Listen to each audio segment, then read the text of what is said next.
ਉਸ ਵਕਤ ਉਹ ਵੀ ਕਦੀ ਕਿਤਾਬ ਮਿਲ ਜਾਣੀ, ਕਦੀ ਪਿਤਾ ਨੇ ਵੀ ਰੱਖੀਆਂ ਹੋਣੀਆਂ ਤੇ ਉਹ ਸ਼ੌਕ ਮੈਨੂੰ ਇਹ ਹੋਇਆ ਬਈ ਕਿਤਾਬਾਂ ਇਕੱਠੀਆਂ ਕਰਾਂਗੇ। ਤੇ ਪਿਤਾ ਹੀ ਉਸ ਵਕਤ ਨਹੀਂ ਕਰ ਸਕਦੇ ਸੀ, ਪਰ ਮਨ ਵਿੱਚ ਇੱਛਾ ਹੁੰਦੀ ਸੀ। ਫਿਰ ਜਦੋਂ ਮੈਂ ਵੱਡਾ ਹੋਇਆ, ਰਿਸੋਰਸਿਸ ਬਣੇ, ਫਿਰ ਇਹ ਕਿਤਾਬਾਂ ਕਲੈਕਟ ਹੁੰਦੀਆਂ ਗਈਆਂ।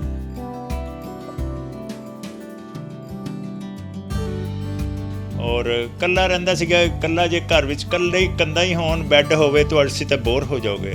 ਤਾਂ ਇਹ ਮੇਰਾ ਮਨ ਨੂੰ ਇੱਕ ਆਇਆ ਵੀ ਕੋਈ ਇਹੋ ਜਿਹੀ ਹੌਬੀ ਹੋਵੇ ਜਿਹੜੀ ਮੇਰਾ ਦਿਲ ਲਗਾ ਸਕੇ। ਸ਼ੁਰੂਆਤ ਕਿਤਾਬਾਂ ਤੋਂ ਹੀ ਹੋਈ, ਫਿਰ ਥੋੜ੍ਹਾ ਜਿਹਾ ਕਰੰਸੀ ਨੋਟਸ ਲੈ ਲਏ, ਫਿਰ ਸਿੱਕੇ ਵੀ ਥੋੜ੍ਹੇ ਜਿਹੇ ਮੈਨੂੰ ਮਿਲ ਗਏ ਕਿਧਰੋਂ, ਥੋੜ੍ਹੇ ਪਿਤਾ ਹੀ ਦੇ ਹੀ ਆ ਜ਼ਿਆਦਾਤਰ, ਅਤੇ ਮੈਂ ਸ਼ੌਕ ਅੱਗੇ ਵੱਧਦਾ ਗਿਆ। ਫਿਰ ਐਂਟੀਕ ਲੈਣਾ ਸ਼ੁਰੂ ਕਰ ਦਿੱਤਾ।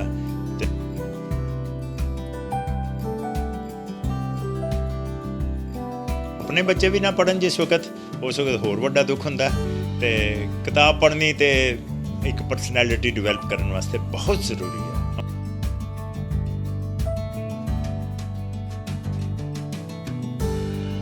ਇਵੇਂ ਹੋ ਕੇ ਹੀ ਚੱਲੀ ਚੱਲੋ, ਕੀ ਵਾਹ ਵਾਹੀ ਤੋਂ ਲੈਣਾ ਦੁਨੀਆ ਦੀ। ਤੋ ਇਸ ਕਾਰਨ ਅਸੀਂ ਆਪਣੇ ਇਹਦੇ ਜ਼ਿੰਦਗੀ ਵਿੱਚ ਜੀਵੀ ਜਾਂਦੇ ਸੀ।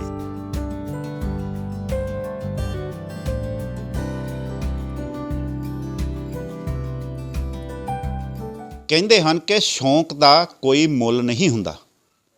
ਜਦ ਇਨਸਾਨ ਆਪਣੇ ਅੰਦਰ ਸ਼ੌਂਕ ਪਾਲਦਾ ਹੈ ਤਾਂ ਉਸ ਸ਼ੌਂਕ ਦੇ ਵਾਸਤੇ ਕੁਝ ਵੀ ਕਰ ਗੁਜ਼ਰਦਾ ਹੈ।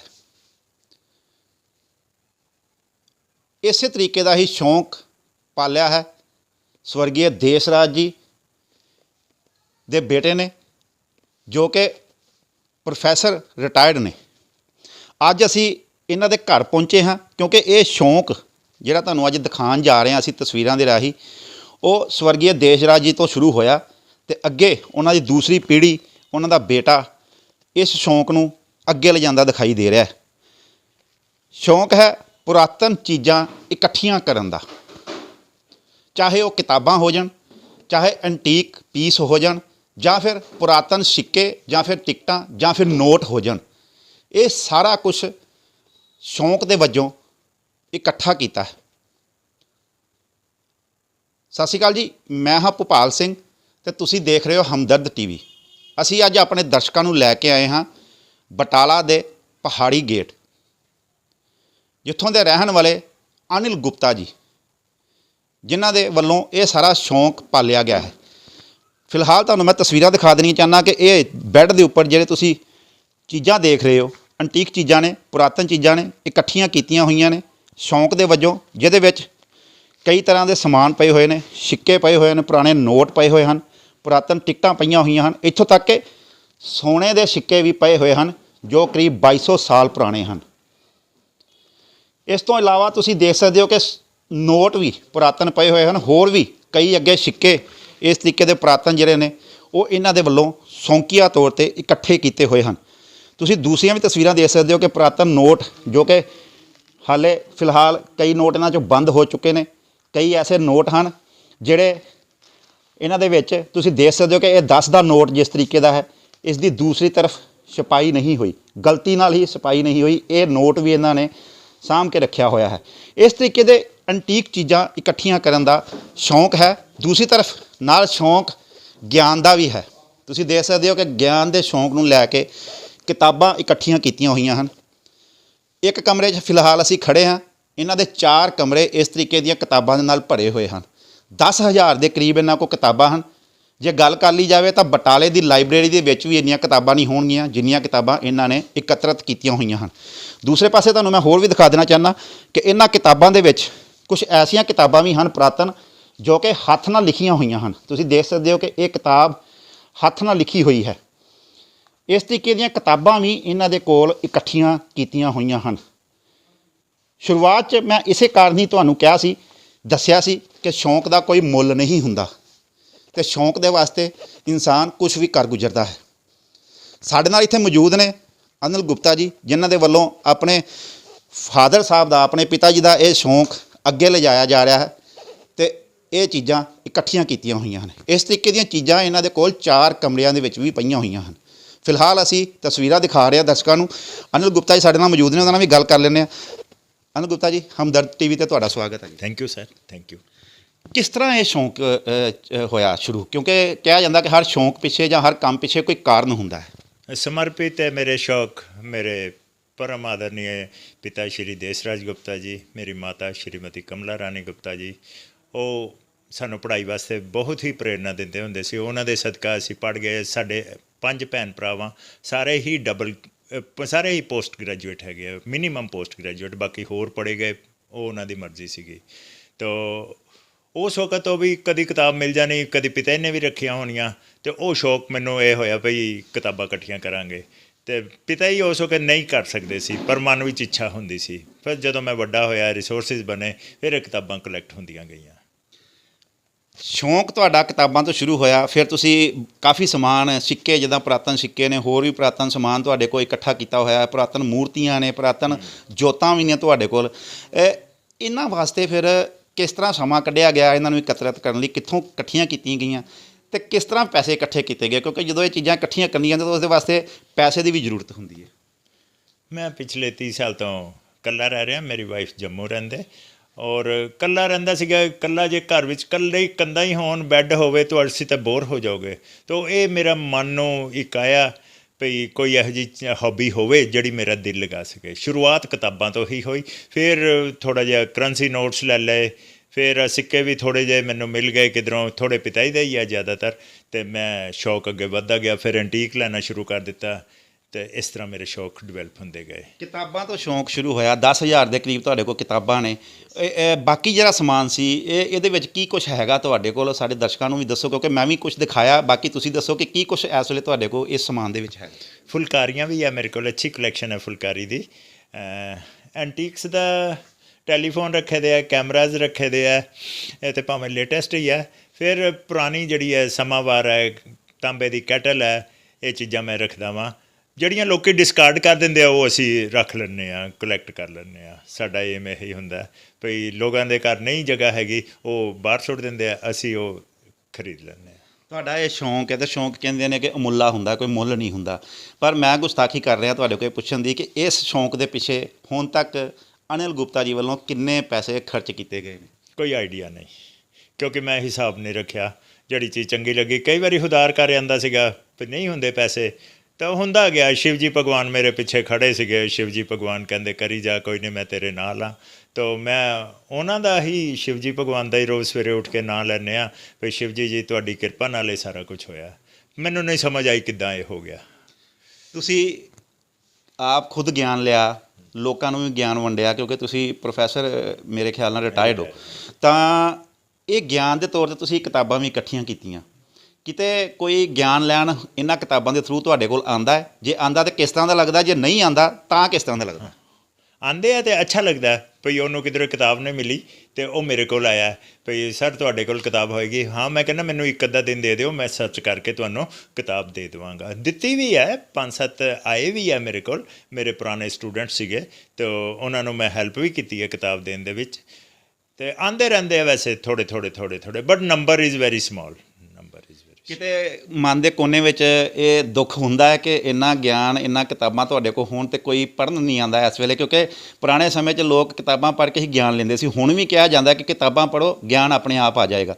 ਤਾਂ ਤੁਹਾਨੂੰ ਕਿਤੇ ਦੁੱਖ ਹੁੰਦਾ ਕਿ ਜਦੋਂ ਤੁਹਾਡੇ ਕੋਲ ਕੋਈ ਨਹੀਂ ਆਉਂਦਾ ਇਸ ਗਿਆਨ ਨੂੰ ਪ੍ਰਾਪਤ ਕਰਨ ਲਈ? ਹਾਂ, ਦੁੱਖ ਬਹੁਤ ਹੁੰਦਾ। ਆਪਣੇ ਬੱਚੇ ਵੀ ਨਾ ਪੜ੍ਹਨ ਜਿਸ ਵਕਤ, ਉਸ ਵਕਤ ਹੋਰ ਵੱਡਾ ਦੁੱਖ ਹੁੰਦਾ। ਅਤੇ ਕਿਤਾਬ ਪੜ੍ਹਨੀ ਤੇ ਇੱਕ ਪਰਸਨੈਲਿਟੀ ਡਿਵੈਲਪ ਕਰਨ ਵਾਸਤੇ ਬਹੁਤ ਜ਼ਰੂਰੀ ਆ। ਹਮੇਸ਼ਾ ਪੜ੍ਹਨੀ ਚਾਹੀਦੀ ਹੈ ਕਿਤਾਬਾਂ ਹੀ ਸਾਨੂੰ ਵਿਜ਼ਨ ਦਿੰਦੀਆਂ। ਤਾਂ ਚਲੋ ਸ਼ਾਇਦ ਵਕਤ ਬਦਲੇ, ਲੋਕਾਂ ਦਾ ਸ਼ੌਕ ਫੇਰ ਆਵੇ। ਜੀ ਬਿਲਕੁਲ। ਅਨਿਲ ਗੁਪਤਾ ਜੀ ਜੋ ਕਿ ਆਪਣੇ ਸ਼ੌਂਕ ਨੂੰ ਹਾਲੇ ਵੀ ਬਰਕਰਾਰ ਰੱਖਿਆ ਹੋਇਆ ਹੈ। ਕਿਤੋਂ ਵੀ ਕੋਈ ਪੁਰਾਤਨ ਚੀਜ਼ ਜਾਂ ਕਿਤਾਬ ਮਿਲਦੀ ਹੈ ਤਾਂ ਉਹ ਆਪਣੇ ਕੋਲ ਆਪਣੇ ਇਸ ਸੰਗ੍ਰਹਿ ਦੇ ਵਿੱਚ ਇਕੱਠਾ ਕਰ ਲੈਂਦੇ ਹਨ। ਨਾਲ ਨਾਲ ਸਮਾਨ ਵੀ ਤੁਹਾਨੂੰ ਦਿਖਾ ਦਿੰਦੇ ਹਾਂ ਅਤੇ ਇਹਨਾਂ ਕੋਲ ਇਹ ਵੀ ਪਤਾ ਕਰਦੇ ਹਾਂ। ਇਹ ਕੁਝ ਫੁਲਕਾਰੀਆਂ ਤੁਸੀਂ ਦੇਖ ਸਕਦੇ ਹੋ ਕਿ ਇਹਨਾਂ ਨੇ ਇਹ ਵੀ ਸਾਂਭ ਕੇ ਰੱਖੀਆਂ ਹੋਈਆਂ ਨੇ। ਇਹਦੇ ਬਾਰੇ ਵੀ ਇਹਨਾਂ ਨਾਲ ਗੱਲਬਾਤ ਕਰਾਂਗੇ ਕਿ ਇਹ ਫੁਲਕਾਰੀਆਂ ਕਿੰਨੀਆਂ ਪੁਰਾਣੀਆਂ ਨੇ ਅਤੇ ਕਿੱਥੋਂ ਇਕੱਠੀਆਂ ਕੀਤੀਆਂ ਨੇ। ਗੁਪਤਾ ਜੀ, ਇਹ ਕਿੰਨੀਆਂ ਪੁਰਾਣੀਆਂ ਫੁਲਕਾਰੀਆਂ ਨੇ ਅਤੇ ਕਿੱਥੋਂ ਇਕੱਤਰਿਤ ਕੀਤੀਆਂ ਨੇ ਜੀ? ਇਹ ਪੰਜਾਬ ਦਾ ਲੜਕੀਆਂ ਦਾ ਪੰਜਾਬ ਦਾ ਹੀ ਆਰਟ ਹੈਗਾ। ਅਤੇ ਪਹਿਲੇ ਲੜਕੀਆਂ ਆਪਣਾ ਪਾਸ ਟਾਈਮ, ਜਦੋਂ ਟਾਈਮ ਪਾਸ ਕਰਨਾ, ਉਹ ਫੁਲਕਾਰੀ ਕੱਢਦੀਆਂ ਰਹਿੰਦੀਆਂ ਸੀਗੀਆਂ, ਅਤੇ ਉਹਨਾਂ ਦਾ ਟਾਈਮ ਵੀ ਪਾਸ ਹੋ ਜਾਂਦਾ। ਸਾਰੀਆਂ 150-200 ਸਾਲ ਪੁਰਾਣੀਆਂ ਹੋਣੀਆਂ ਜੀ। ਜੀ ਬਿਲਕੁਲ, 150 ਤੋਂ 200 ਸਾਲ ਪੁਰਾਣੀਆਂ ਇਹ ਫੁਲਕਾਰੀਆਂ ਨੇ ਜਿਹੜੀਆਂ ਸ਼ੌਂਕ ਦੇ ਤੌਰ 'ਤੇ ਇਹਨਾਂ ਨੇ ਸਾਂਭ ਕੇ ਰੱਖੀਆਂ ਹੋਈਆਂ। ਤੁਸੀਂ ਦੇਖ ਸਕਦੇ ਹੋ ਕਿ ਕਿਸ ਤਰੀਕੇ ਨਾਲ ਇਹ ਫੁਲਕਾਰੀਆਂ ਜੋ ਆਰਟ ਇਹਦੇ ਉੱਪਰ ਹੈ ਉਸ ਤਰੀਕੇ ਨਾਲ ਹੀ ਇਹਨਾਂ ਨੇ ਸਾਂਭ ਕੇ ਰੱਖਿਆ ਹੋਇਆ ਹੈ। ਦੂਸਰੇ ਪਾਸੇ ਵੀ ਦੇਖ ਲੈਂਦੇ ਹਾਂ ਗੁਪਤਾ ਜੀ, ਇਹ ਜਿਹੜੇ ਸਿੱਕੇ ਨੇ ਜਿਹੜੇ ਇਕੱਤਰਿਤ ਕੀਤੇ ਹੋਏ ਤੁਸੀਂ, ਇਹ ਕਿੰਨੇ ਕੁ ਪੁਰਾਣੇ ਸਿੱਕੇ ਨੇ? ਇਹ ਮੁਗਲ ਪੀਰੀਅਡ ਤੋਂ ਬਾਅਦ ਦੇ ਸਿੱਕੇ ਹੈਗੇ ਆ, ਬਹੁਤੇ ਪੁਰਾਣੇ ਨਹੀਂ ਆ, ਮਤਲਬ 600 ਸਾਲ ਪੁਰਾਣੇ ਹੋਣਗੇ ਬਸ। ਉਹ ਜਿਹੜੇ ਓਲਡੈਸਟ ਉਹ ਹੈਗੇ ਆ ਜੀ ਬਿਲਕੁਲ। ਇਹ ਤੁਸੀਂ ਦੱਸਿਆ ਕਿ ਸੋਨੇ ਦੇ ਸਿੱਕੇ ਨੇ। ਹਾਂਜੀ ਹਾਂਜੀ। ਇਹ ਕਿੰਨੇ ਸਾਲ ਪੁਰਾਣੇ ਨੇ ਇਹ ਸਿੱਕੇ? ਇਹ 2200 ਸਾਲ ਪੁਰਾਣੇ ਜੀ। ਇਹ ਕਿਸ ਵੇਲੇ ਦੇ ਨੇ ਫਿਰ? ਇਹ ਮਤਲਬ ਉਸ ਵੇਲੇ ਸ਼ਾਸਕ ਹੋਏਗਾ? ਹਾਂ, ਗੁਪਤਾ ਪੀਰੀਅਡ, ਕੁਸ਼ਾਨ ਪੀਰੀਅਡ ਦੋਨੋਂ ਸਾਈਮਲਟੇਨੀਅਸਲੀ ਚੱਲਦੇ ਸੀਗੇ। ਇਹ ਉਹਨਾਂ ਦੇ ਟਾਈਮ ਦੇ ਹੀ ਹੈ ਜੀ ਬਿਲਕੁਲ। ਤੁਸੀਂ ਦੇਖ ਸਕਦੇ ਹੋ ਕਿ ਇਹ ਸੋਨੇ ਦੇ ਸਿੱਕੇ ਵੀ ਇਹਨਾਂ ਦੇ ਕੋਲ ਨੇ ਜੋ ਕਿ 2200 ਸਾਲ ਮੇਰੇ ਪਿਤਾ ਜੀ ਦੀ ਪੁਰਾਣੇ ਨੇ। ਇਹ ਇਹਨਾਂ ਦੇ ਪਿਤਾ ਜੀ ਨੇ ਇਹਨਾਂ ਨੂੰ ਧਰੋਹਰ ਦੇ ਵਜੋਂ ਅੱਗੋਂ ਦਿੱਤੇ ਹੋਏ ਨੇ, ਕਿਉਂਕਿ ਇਹ ਇਹਨਾਂ ਦੇ ਪਿਤਾ ਜੀ ਨੇ ਇਕੱਤਰਤ ਕੀਤੇ ਸੀ ਤੇ ਅੱਗੋਂ ਇਹਨਾਂ ਨੂੰ ਯਾਦ ਦੇ ਰੂਪ 'ਚ ਸਮਝ ਲਈਏ ਜਾਂ ਫਿਰ ਧਰੋਹਰ ਦੇ ਰੂਪ 'ਚ ਸਮਝ ਲਈਏ, ਇਹ ਦੇ ਕੇ ਗਏ ਨੇ। ਸੋਨੇ ਦੇ ਸਿੱਕੇ ਨੇ, 2200 ਸਾਲ ਪੁਰਾਣੇ ਨੇ ਤੇ ਦੱਸਿਆ ਜਾ ਰਿਹਾ ਹੈ ਕਿ ਚੰਦਰਗੁਪਤ ਮੌਰੀਆ ਦੇ ਵੇਲੇ ਦੇ ਇਹ ਸਿੱਕੇ ਹਨ। ਦੂਸਰੇ ਪਾਸੇ ਤੁਹਾਨੂੰ ਹੋਰ ਵੀ ਦਿਖਾ ਦਿੰਦੇ ਆ ਕਿ ਪੁਰਾਤਨ ਨੋਟ ਵੀ ਇਹਨਾਂ ਦੇ ਵੱਲੋਂ ਇਕੱਠੇ ਕੀਤੇ ਹੋਏ ਨੇ। ਤੁਸੀਂ ਦੇਖ ਸਕਦੇ ਹੋ ਪੁਰਾਣਾ ਨੋਟ ਹੈ 100 ਦਾ, ਇਹ ਇਕੱਠਾ ਕੀਤਾ ਹੋਇਆ ਹੈ। ਦੂਸਰੇ ਪਾਸੇ ਤੁਸੀਂ ਇਹ ਵੀ ਦੇਖ ਸਕਦੇ ਹੋ ਕਿ ਇਹ ਨੋਟ 1000 ਰੁਪਏ ਦਾ ਨੋਟ ਹੈ ਜਿਹੜਾ ਇਹਨਾਂ ਦੇ ਵੱਲੋਂ ਇਕੱਠਾ ਕੀਤਾ ਹੋਇਆ ਆਪਣੇ ਦੇ ਕੋਲ। 1 ਰੁਪਏ ਦਾ ਵੀ ਨੋਟ ਹੈ ਇਹਨਾਂ ਦੇ ਕੋਲ। ਇਹ ਪਤਾ ਜੀ ਕਿੰਨੇ ਪੁਰਾਣੇ ਨੇ? ਹਾਂ, ਇਹ 1977 ਵਿੱਚ ਮਹਾਰਾਜਾ ਦੇਸਾਈ ਗਵਰਨਮੈਂਟ ਨੇ ਵਿਡਰਾਅ ਕਰ ਲਏ ਸੀਗੇ। ਪਹਿਲੇ 77 ਤੋਂ ਪਹਿਲੇ ਆਹੀ ਚੱਲਦਾ ਸੀ 1000 ਦਾ ਨੋਟ। ਇਹਦਾ ਪੀਰੀਅਡ ਹੈਗਾ ਥੋੜ੍ਹਾ 52-53 ਤੱਕ ਇਹ ਚੱਲਦੇ ਰਹੇ ਆ ਇਹ ਵਾਲੇ ਨੋਟ 100 ਦੇ। ਉਹਦੇ ਬਾਅਦ ਛੋਟੇ ਨੋਟ ਆਉਣੇ ਸ਼ੁਰੂ ਹੋ ਗਏ ਜੀ ਬਿਲਕੁਲ। ਤੇ ਹੋਰ ਵੀ ਤੁਹਾਨੂੰ ਦਿਖਾ ਦਿੰਦੇ ਆ ਗੁਪਤਾ ਜੀ, ਇਹ 1857 ਵੇਲੇ ਦੀ ਇਹ ਕੀ ਚੀਜ਼ ਹੈ? 1857 ਵੇਲੇ ਦੀ ਲੰਡਨ ਵੀ ਉੱਪਰ ਲਿਖਿਆ ਹੋਇਆ ਹੈ। ਇਹ ਕੀ ਚੀਜ਼ ਹੈ? ਇਹ ਟੈਲੀਸਕੋਪ ਹੈ ਜੀ, ਮੇਡ ਫਾਰ ਰਾਇਲ ਨੇਵੀ। ਔਰ ਇਹਨੂੰ ਇਹ ਰਾਇਲ ਨੇਵੀ ਵਾਸਤੇ ਆ ਉੱਪਰ ਲਿਖਿਆ ਦਾ ਵੀ ਆ, ਉਹਨਾਂ ਨੇ ਲੰਡਨ ਦੀ ਬਣੀ ਦੀ 1857 ਤੇ ਇਹ ਨੇਵੀ ਵਾਲੇ ਯੂਜ਼ ਕਰਦੇ ਸੀ, ਮੈਰੀਨ ਪਰਸਨਸ। ਹਾਂ, ਇਸ ਤਰੀਕੇ ਦੀਆਂ ਐਂਟੀਕ ਚੀਜ਼ਾਂ ਜਿਹੜੀਆਂ ਨੇ ਗੁਪਤਾ ਜੀ ਨੇ ਸ਼ੌਂਕ ਦੇ ਵਜੋਂ ਸਾਂਭ ਕੇ ਰੱਖੀਆਂ ਹੋਈਆਂ। ਤੁਸੀਂ ਦੇਖ ਸਕਦੇ ਹੋ ਕਿ ਹੋਰ ਵੀ ਕਈ ਚੀਜ਼ਾਂ ਇੱਥੇ ਪਈਆਂ ਹੋਈਆਂ ਨੇ। ਗ੍ਰਾਮੋਫੋਨ ਪਿਆ ਹੋਇਆ ਹੈ, ਪੁਰਾਣੇ ਟੈਲੀਫੋਨ ਜੋ ਕਿ ਡਾਇਲ ਦੇ ਸਿਸਟਮ ਨਾਲ ਚੱਲਦੇ ਸੀ ਉਹ ਪਏ ਹੋਏ ਨੇ। ਦੂਸਰੇ ਟੈਲੀਫੋਨ ਵੀ ਸਾਹਮਣੇ ਪਿਆ ਹੋਇਆ ਤੁਹਾਨੂੰ ਦਿਖਾਈ ਦੇ ਰਿਹਾ। ਇਹ ਸਾਰੀਆਂ ਐਂਟੀਕ ਚੀਜ਼ਾਂ। ਇਹ ਗੁਪਤਾ ਜੀ ਇਹ ਕੀ ਚੀਜ਼ ਹੈ? ਇਹ ਬਿਗਲ ਹੈ। ਅੱਛਾ ਜੀ, ਬਜਾ ਕੇ ਦਿਖਾਵਾਂ? ਜੀ ਬਿਲਕੁਲ। ਤੋ ਇਹ ਵੀ ਪੁਰਾਣਾ ਜੀ, ਹੈਂਡਮੇਡ ਹੁੰਦੇ ਆ, ਤੋ ਮਿਲ ਜਾਂਦੇ, ਕਲੈਕਟ ਕਰ ਲਈਦਾ। ਇਸ ਤਰੀਕੇ ਦੀਆਂ ਸਾਰੀਆਂ ਚੀਜ਼ਾਂ ਇਕੱਠੀਆਂ ਕੀਤੀਆਂ ਹੋਈਆਂ ਨੇ ਸ਼ੌਂਕ ਦੇ ਤੌਰ ਤੇ। ਤੁਸੀਂ ਦੂਸਰੇ ਪਾਸੇ ਹੋਰ ਵੀ ਸਿੱਕੇ ਤੁਹਾਨੂੰ ਦਿਖਾ ਦਿੰਦੇ ਆ ਗੁਪਤਾ ਜੀ। ਇਹ ਸਿੱਕਿਆਂ ਬਾਰੇ ਸਾਨੂੰ ਜਾਣਕਾਰੀ ਦਿਓ। ਇਹ ਸਿੱਕੇ ਕੀ ਨੇ ਤੇ ਕਦੋਂ ਦੇ ਨੇ? ਇਹ ਵੀ ਉਹੀ ਪੀਰੀਅਡ ਦੇ ਆ ਜਿਹੜੇ ਗੋਲਡ ਕੋਇਨ ਹੈਗੇ ਆ, ਇਹ ਚਾਂਦੀ ਦੇ ਆ। ਠੀਕ ਹੈ। ਗੁਪਤਾ ਪੀਰੀਅਡ, ਕੁਸ਼ਾਨ ਪੀਰੀਅਡ, ਮਤਲਬ 2200 ਸਾਲ ਪੁਰਾਣੇ। 2200 ਸਾਲ ਪੁਰਾਣੇ ਇਹ ਵਾਲੇ ਓਲਡੈਸਟ ਇਹ ਹੀ ਹੈਗੇ ਆ। All over India oldest coins are this. ਇਹ ਵੀ ਸਿੱਕੇ ਤੁਸੀਂ ਦੇਖ ਸਕਦੇ ਹੋ ਕਿ ਪੁਰਾਤਨ ਸਿੱਕੇ ਨੇ। ਇਸ ਤਰੀਕੇ ਦੇ ਇਹਨਾਂ ਨੇ ਇਕੱਤਰਿਤ ਕੀਤੇ ਹੋਏ ਨੇ। ਜਿਸ ਤਰ੍ਹਾਂ ਸੋਨੇ ਦੇ ਸਿੱਕੇ ਤੁਸੀਂ ਦੇਖੇ 2200 ਸਾਲ ਪੁਰਾਣੇ, ਇਹ ਚਾਂਦੀ ਦੇ ਸਿੱਕੇ ਇਹਨਾਂ ਦੇ ਕੋਲ ਇਹ ਵੀ ਉਸ ਵੇਲੇ ਦੇ ਹੀ ਹਨ, ਪੁਰਾਤਨ ਸਿੱਕੇ ਹਨ। ਦੂਸਰੇ ਪਾਸੇ ਤੁਹਾਨੂੰ ਹੋਰ ਵੀ ਦਿਖਾ ਦਿੰਦੇ ਹਾਂ। ਤੁਸੀਂ ਦੇਖ ਸਕਦੇ ਹੋ ਕਿ ਟਿਕਟਾਂ ਦਾ ਵੀ ਇਹਨਾਂ ਨੇ ਸੰਗ੍ਰਹਿ ਆਪਣੇ ਕੋਲ ਇਕੱਠਾ ਕੀਤਾ ਹੋਇਆ। ਤੇ ਜਦੋਂ ਹਿੰਦੁਸਤਾਨ ਪਾਕਿਸਤਾਨ ਅਲੱਗ ਹੋਏ ਸੀ 1947 ਦੀ, ਜਦੋਂ ਆਜ਼ਾਦੀ ਮਿਲੀ ਸੀ, ਤੇ ਪਹਿਲੀ ਟਿਕਟ ਜਿਹੜੀ ਭਾਰਤ ਵੱਲੋਂ ਜਾਰੀ ਕੀਤੀ ਗਈ ਸੀ, ਪਹਿਲੀ ਟਿਕਟ ਵੀ ਇਹਨਾਂ ਦੇ ਕੋਲ ਸਾਂਭੀ ਹੋਈ ਹੈ ਹਾਲੇ ਤੱਕ। ਉਸ ਤੋਂ ਬਾਅਦ ਜਿਸ ਤਰੀਕੇ ਨਾਲ ਟਿਕਟਾਂ ਆਉਂਦੀਆਂ ਗਈਆਂ ਉਸ ਤਰੀਕੇ ਨਾਲ ਇਹ ਆਪਣੇ ਕੋਲ ਇਕੱਠੀਆਂ ਕਰਦੇ ਗਏ। 1947 ਦੀਆਂ, ਇਹ 1947 ਤੋਂ ਲੈ ਕੇ 1953 ਤੱਕ ਦੀਆਂ ਇਹ ਸਾਰੀਆਂ ਟਿਕਟਾਂ ਹਨ। ਅੱਗੇ ਵੀ ਤੁਸੀਂ ਦੇਖ ਸਕਦੇ ਹੋ ਕਿ ਜਿਸ ਤਰੀਕੇ ਨਾਲ ਇਹਨਾਂ ਨੇ ਟਿਕਟਾਂ ਇਕੱਤਰਿਤ ਕੀਤੀਆਂ ਨੇ ਉਹ ਸਨ ਵੀ ਲਿਖੇ ਹੋਏ ਨੇ ਉੱਪਰ। 1954 ਤੋਂ ਲੈ ਕੇ 1958 ਤੱਕ ਜਦ ਸਾਡੇ ਦੇਸ਼ ਨੇ ਇਹ ਟਿਕਟਾਂ ਜਾਰੀ ਕੀਤੀਆਂ ਤੇ ਇਹ ਟਿਕਟਾਂ ਵੀ ਇਹਨਾਂ ਦੇ ਕੋਲ ਇਕੱਠੀਆਂ ਨੇ। ਇਸ ਤਰੀਕੇ ਨਾਲ ਹੋਰ ਵੀ ਅੱਗੇ ਹਰ ਸਾਲ ਦੀਆਂ ਟਿਕਟਾਂ ਇਹਨਾਂ ਨੇ ਇਕੱਤਰਿਤ ਕੀਤੀਆਂ ਹੋਈਆਂ ਨੇ, ਸੰਭਾਲ ਕੇ ਰੱਖੀਆਂ ਹੋਈਆਂ ਨੇ, ਕਿਉਂਕਿ ਸ਼ੌਂਕ ਹੈ ਤੇ ਕਿਹਾ ਜਾਂਦਾ ਕਿ ਸ਼ੌਂਕ ਦਾ ਕੋਈ ਮੁੱਲ ਨਹੀਂ ਹੁੰਦਾ। ਇਸ ਤਰੀਕੇ ਨਾਲ ਇਹ ਸਾਰਾ ਇਕੱਤਰਿਤ ਇਹਨਾਂ ਨੇ ਇੱਥੇ ਕੀਤਾ ਹੋਇਆ ਹੈ। ਦੂਸਰੇ ਪਾਸੇ ਤੁਹਾਨੂੰ ਹੋਰ ਵੀ ਦਿਖਾ ਦਿੰਦੇ ਆ ਕਿ ਪੁਰਾਣੇ ਨੋਟ ਜਿਹੜੇ 1 ਰੁਪਏ ਦੇ 2 ਰੁਪਏ ਦੇ ਪੁਰਾਣੇ ਨੋਟ ਨੇ ਉਹ ਵੀ ਇਹਨਾਂ ਨੇ ਸੰਭਾਲ ਕੇ ਰੱਖੇ ਹੋਏ ਨੇ। ਤੁਸੀਂ ਦੇਖ ਸਕਦੇ ਹੋ ਕਿ ਇਹ ਦੱਥੀ ਹੈ ਪੂਰੀ ਪੁਰਾਤਨ 1 ਰੁਪਏ ਦੇ ਨੋਟ ਦੀ, ਇਹ ਵੀ ਇਹਨਾਂ ਨੇ ਸਾਂਭ ਕੇ ਰੱਖਿਆ ਹੋਇਆ ਹੈ। ਦੂਸਰੇ ਪਾਸੇ 2 ਰੁਪਏ ਦੇ ਨੋਟ ਦੀ ਦੱਥੀ ਹੈ, ਉਹ ਵੀ ਇਹਨਾਂ ਨੇ ਸਾਂਭ ਕੇ ਰੱਖੀ ਹੋਈ ਹੈ। ਇਸ ਤਰੀਕੇ ਨਾਲ ਹੋਰ ਵੀ ਤੁਹਾਨੂੰ ਮੈਂ ਦਿਖਾ ਦੇਣੀ ਚਾਹੁੰਦਾ ਕਿ ਤੁਸੀਂ ਦੇਖ ਸਕਦੇ ਹੋ ਕਿ ਉੱਤੇ ਵੀ ਇਹਨਾਂ ਦੇ ਐਂਟੀਕ ਪੀਸ ਜਿਹੜੇ ਨੇ ਉਹ ਰੱਖੇ ਹੋਏ ਨੇ, ਜਿਹਦੇ ਵਿੱਚ ਬੁੱਧਾ ਦੀਆਂ ਮੂਰਤੀਆਂ ਹਨ, ਸਰਸਵਤੀ ਦੀ ਮੂਰਤੀ ਹੈ ਤੇ ਹੋਰ ਵੀ ਦੂਸਰੀਆਂ ਮੂਰਤੀਆਂ ਇਹਨਾਂ ਨੇ ਇਸ ਤਰੀਕੇ ਨਾਲ ਇਕੱਤਰਿਤ ਕੀਤੀਆਂ ਹੋਈਆਂ ਹਨ। ਸ਼ੌਂਕ ਹੈ ਤੇ ਸ਼ੌਂਕ ਨੂੰ ਹਾਲੇ ਵੀ ਇਹਨਾਂ ਨੇ ਪਾਲ ਕੇ ਰੱਖਿਆ ਹੋਇਆ ਹੈ ਤੇ ਸਾਂਭ ਕੇ ਰੱਖਿਆ ਹੋਇਆ ਹੈ। ਜਿਹੜਾ ਸਮਾਨ ਇਹਨਾਂ ਕੋਲ ਇਕੱਤਰਿਤ ਹੈ ਉਸ ਨੂੰ ਬੜੇ ਪਿਆਰ ਨਾਲ ਆਪਣੇ ਬੱਚਿਆਂ ਵਾਂਗ ਸਾਂਭ ਕੇ ਰੱਖਿਆ ਹੋਇਆ ਹੈ ਇਹਨਾਂ ਨੇ। ਤਾਂ ਹਾਲੇ ਵੀ ਸ਼ੌਂਕ ਇਹਨਾਂ ਦਾ ਖਤਮ ਨਹੀਂ ਹੋਇਆ। ਕਹਿੰਦੇ ਹਨ ਕਿ ਕਿਤੋਂ ਵੀ ਕੋਈ ਐਂਟੀਕ ਜਾਂ ਪੁਰਾਤਨ ਚੀਜ਼ ਮਿਲ ਜਾਵੇ ਤਾਂ ਇਹ ਆਪਣੇ ਕੋਲ ਉਸ ਨੂੰ ਆਪਣੇ ਇਸ ਸੰਗ੍ਰਹਿ ਦੇ ਵਿੱਚ ਇਕੱਤਰਿਤ ਕਰ ਲੈਂਦੇ ਹਨ, ਜੋੜ ਲੈਂਦੇ ਹਨ। ਇਹਨਾਂ ਦੇ ਦੋਸਤ ਇੱਥੇ ਖੜੇ ਹਨ, ਉਹਨਾਂ ਨਾਲ ਵੀ ਗੱਲਬਾਤ ਕਰ ਲੈਂਦੇ ਹਾਂ ਕਿ ਇਹਨਾਂ ਨੂੰ ਕਿਵੇਂ ਲੱਗਦਾ ਹੈ ਇਹਨਾਂ ਦਾ ਇਹ ਸ਼ੌਂਕ। ਸਾਡੇ ਨਾਲ ਖੜੇ ਨੇ ਅਸ਼ੋਕ ਅਲੂਣਾ ਜੀ, ਇਹਨਾਂ ਦੇ ਦੋਸਤ ਨੇ, ਇਹਨਾਂ ਦੇ ਕੋਲ ਆਉਂਦੇ ਜਾਂਦੇ ਰਹਿੰਦੇ ਨੇ ਤੇ ਇਹਨਾਂ ਨੇ ਹੀ ਸਾਡੇ ਤੱਕ ਇਹ ਖਬਰ ਪਹੁੰਚਾਈ ਤੇ ਅਸੀਂ ਇੱਥੇ ਪਹੁੰਚੇ। ਅਲੂਣਾ ਜੀ, ਕਿਸ ਤਰ੍ਹਾਂ ਲੱਗਦਾ ਆਪਣੇ ਇਸ ਦੋਸਤ ਦਾ ਇਹ ਸ਼ੌਂਕ? ਇਹ ਮੈਂ ਜੀ ਅਸ਼ੋਕ ਲੂਣਾ, ਸੋਸ਼ਲ ਵਰਕਰ। ਇਹ ਮੇਰੇ ਮਿੱਤਰ ਨੇ ਜੀ, ਪਰਮ ਮਿੱਤਰ ਨੇ। ਸ਼੍ਰੀ ਅਨਿਲ ਗੁਪਤਾ ਜੀ ਪ੍ਰਿੰਸੀਪਲ ਰਿਟਾਇਰ ਹੋਏ ਨੇ। ਮੈਂ ਇਹਨਾਂ ਕੋਲ ਯੋਗਾ ਕਰਨ ਜਾਇਆ ਕਰਦਾ ਸੀਗਾ।